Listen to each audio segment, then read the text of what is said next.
ഓം ശാന്തി.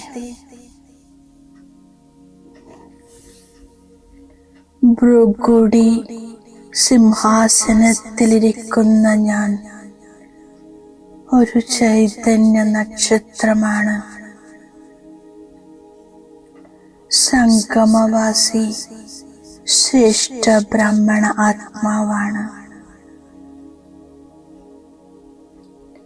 സ്വയം സർവശക്തിവാൻ പരമാത്മാവിന്റെ ആദ്യ രചന. ഞാൻ ദിവ്യ ജന്മധാരി മുഖവംശാവലി ബ്രാഹ്മണ ആത്മാവാണ്. സർവോത്തമ ബ്രാഹ്മണ കുലഭൂഷണ ആത്മാവാണ്. സ്വയം വിശ്വരചയിത പരംപിത സമ്പൂർണ്ണ ഗീതാജ്ഞാനം നൽകി എന്നെ ത്രിനേത്രി, ത്രികാലദർശി, ത്രിലോകീനാഥനാക്കി. പരമാത്മ സ്നേഹത്തിന്റെ അധികാരി. പരമാത്മ പാലനയിൽ പാലിക്കപ്പെടുന്ന ഞാൻ ഭാഗ്യശാലി മഹാനാത്മാവാണ്. ഞാൻ ബ്രഹ്മമുഹൂർത്തത്തിൽ ഉണർന്ന് പ്രതിദിനം ബ്രഹ്മലോകത്തിലേക്ക് സവാരി ചെയ്യുന്നു. സത്യപരമാത്മാവിലൂടെ സത്യജ്ഞാനം ദിവസവും കേൾക്കുന്നു, കേൾപ്പിക്കുന്നു. ശുദ്ധ പവിത്ര ബ്രഹ്മഭോജനം മാത്രം കഴിക്കുന്നു. ബ്രഹ്മബാബയുടെ ഓരോ ചുവടിലും ചുവട് വെക്കുന്ന ബ്രഹ്മബാബ് സമാനം ആചരണം ചെയ്യുന്ന ഞാൻ ബ്രഹ്മചാരിയാക്കുന്നു. സത്യമായ യജ്ഞ സഹയോഗി യജ്ഞരക്ഷകനാകുന്നു. പരംപിത പരമാത്മാവിന്റെ സാധിയായി വിശ്വകല്യാണ കാര്യത്തിൽ സദൈവ തൽപരനാകുന്നു. ഞാൻ ഭവിഷ്യ രാജ്യാധികാരി സത്യയുഗി ദേവതയായിക്കൊണ്ടിരിക്കുന്നു. ഞാൻ എൻ്റെ ദേവതാ സ്വരൂപത്തെ കാണുകയാണ്. ഞാൻ സദാ സമ്പൂർണ്ണ പവിത്ര സത്യയുഗി ദേവതയാകുന്നു.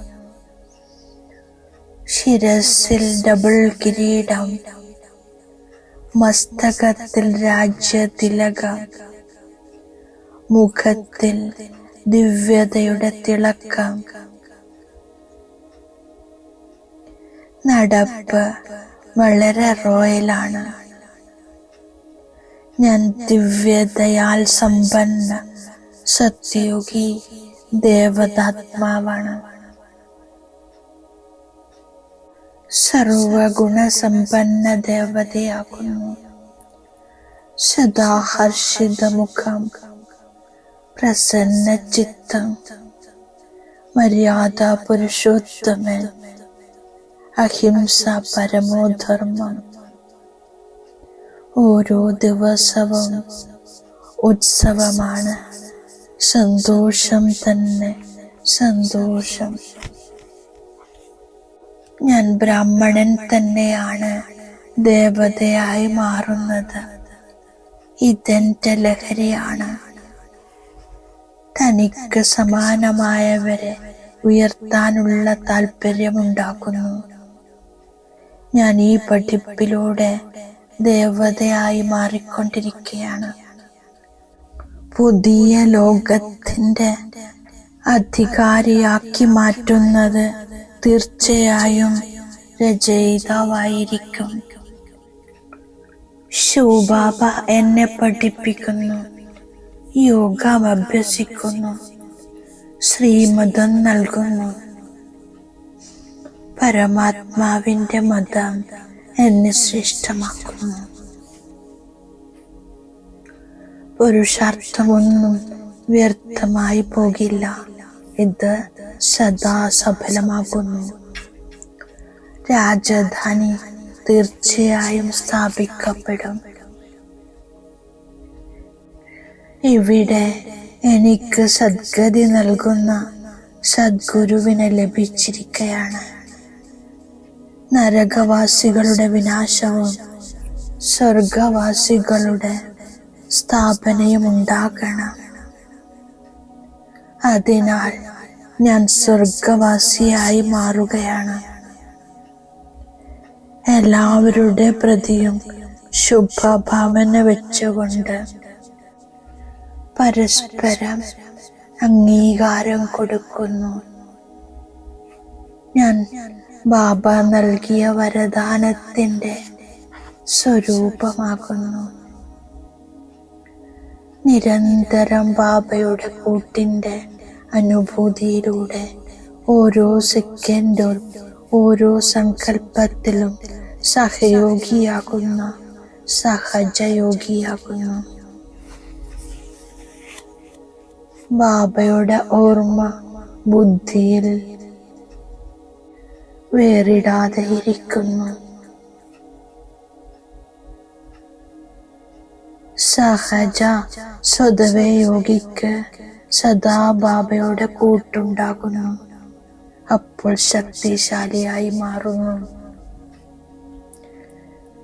പ്രശ്ന സ്വരൂപമാകുന്നതിനു പകരം പ്രശ്നത്തെ അകറ്റുന്ന പരിഹാര സ്വരൂപമാകുന്നു.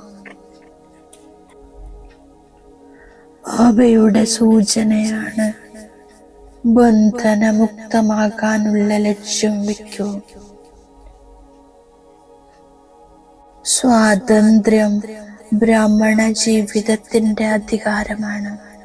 ഇത് പ്രാപ്തമാക്കി ജീവൻ മുക്തസ്ഥിതിയുടെ അനുഭവം ചെയ്യുന്നു. ഗൃഹസ്ഥിയാകുമ്പോൾ ബന്ധനമാകുന്നു. ട്രസ്റ്റി എന്നാൽ മുക്തമാകുന്നു. ഓം ശാന്തി.